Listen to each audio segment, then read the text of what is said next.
Bueno, muchachos, vamos a continuar con el tema entonces. Y vamos a comenzar con esto que es muy importante para poder ingresar en el tema de transcripción, y es cómo se está ubicando el ADN dentro de la célula. Entonces, recordemos que si yo tengo una célula eucariota, es decir, una célula que tenga núcleo, el ADN se va a organizar dentro de ese núcleo en forma de cromosomas, que como ya lo vimos previamente, es como la compresión de toda la tira de ADN. ¿Listo? Sin embargo, este núcleo tiene una característica, y es que él está formado por una membrana celular muy gruesa, y ese grosor de la membrana celular tiene un objetivo, y es proteger ese ADN de cualquier factor externo que lo pueda alterar. Entonces, la idea de esta capa que sea tan gruesa es que nada pueda ingresar dentro del núcleo y dañar el ADN, pero asimismo tiene unas restricciones, y es que el ADN tampoco puede salir del núcleo en ningún momento, precisamente para no ser alterado. Y esto genera que para poder crear el proceso de transcripción tenga que haber una especie de mensajero. ¿Por qué tiene que haber un mensajero? Resulta que cuando yo tomo un gen, es decir, supongamos que este es el gen que quiero traducir, yo tengo que tener esta hebra como un molde, y a partir de este moldecito se va a generar una especie de mensaje. Entonces, imagínense que eso es como si ustedes tuvieran un código, y ese código fuera traducido a otro idioma para que la persona que lo vaya a leer lo pueda entender. Eso básicamente es el proceso de transcripción. ¿Listo? Entonces, ¿cómo se da esa transcripción del ADN? Esa transcripción del ADN se da como la representa esta figura, y tiene unos pasos. Este va a ser el gen que yo voy a traducir. De toda la hebra de ADN, este va a ser el pedacito del que yo necesito hacer una transcripción. ¿Listo? Y para hacerlo necesito una serie de pasos. El primer paso es que este ADN se tiene que abrir, y él se tiene que abrir porque solamente de una de estas hebras se va a generar el proceso de transcripción. ¿Cuál va a ser la hebra que permita ese proceso de transcripción? La hebra sin sentido, es decir, la que va en dirección 3' a 5'. ¿Qué va a pasar con esa hebra de ADN?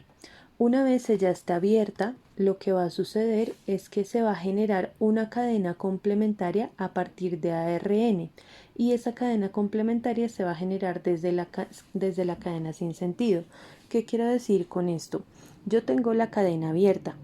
En replicación normalmente lo que hacíamos era generar un primer, y a partir de ahí empezar a pegar las letras contrarias. En este caso, si se dan cuenta, la cadena sin sentido empieza con G y se pegaría una C. Sin embargo, en el caso de la transcripción no lo vamos a hacer con una polimerasa que pegue las letras A, T, G y C, sino lo vamos a hacer con una proteína que va a pegar letras del ARN, es decir, voy a pegar A, G, C y en vez de T, letras U. ¿Listo? Entonces, si miramos en el ejemplo, si aquí yo tengo G, arriba voy a pegar C, si tengo C, voy a pegarle G, si tengo A, tendría que pegar T, pero como estoy hablando de ARN, voy a poner U. Y si tengo T, tengo que pegar A. Este proceso lo voy a hacer con toda la tira de ADN, ¿listo? ¿Y qué es importante de esto? Que esas tiras se van a empezar a organizar en unas tripletas, y esas tripletas se llaman codones. Esto lo vamos a utilizar más adelante. Sin embargo, quiero que se den cuenta de algo. En su tarea previa teníamos que hacer una diferenciación entre los distintos tipos de ARN. El primer ARN que yo saqué se llama el ARN transferente o pre-ARN mensajero. ¿Por qué se llama transferente? Porque él copió absolutamente toda la hebra de ADN. Pero si recordamos, esa hebra está hecha de unos exones y unos intrones.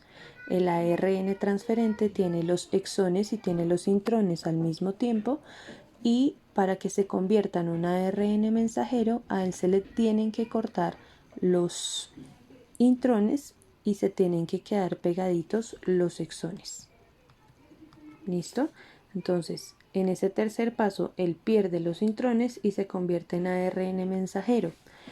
Este ARN mensajero sí tiene una posibilidad. Si vemos este pedacito de acá, nos representa la membrana del núcleo.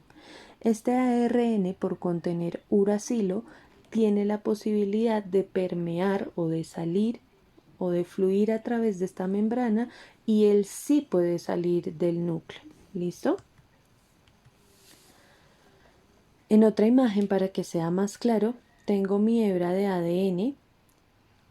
Digamos, esta es la doble hélice, pero esta va a ser la hebra de la que yo voy a generar la copia. ¿Cuál es esa hebra? La hebra sin sentido. ¿Listo? Supongamos que esa hebra tiene esta combinación de letras. Cuando yo empiezo a hacer mi hebra de ARN, lo que ella va a hacer es generar la letra contraria, como se indica en el caso. ¿Listo? Y lo va a hacer en grupos de 3 letras que se conocen como tripletas o se conocen como codones. ¿Listo? Y esta, que sería todo el pedacito de hebra de ARN mensajero, estaría escrita como un exón, o sería solamente un exón del ADN. ¿Listo?